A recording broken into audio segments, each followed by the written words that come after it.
Riding with President Roosevelt, Crown Princess Martha of Norway is saluted by a Marine Guard of Honor as she comes to accept a brand new warship, transferred under the Lend-Lease Act to Norway's valiant little navy. Manned by the Prince's own countrymen, the sleek gray craft, now christened King Haakon VII, will sail beneath St. Olaf's Blue Cross of Norway. Princess Martha goes aboard to greet King Haakon's Viking crew, to wish them good hunting as they scour the seas for U-boats.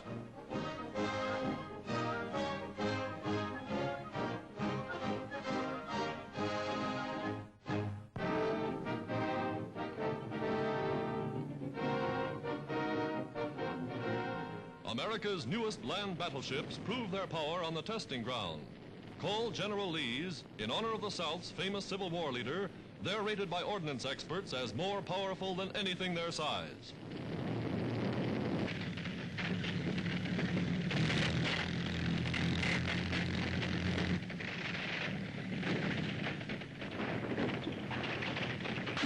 Capable of plunging through streams up to the driver's hatch, the all-welded monsters roll on like giant living amphibians.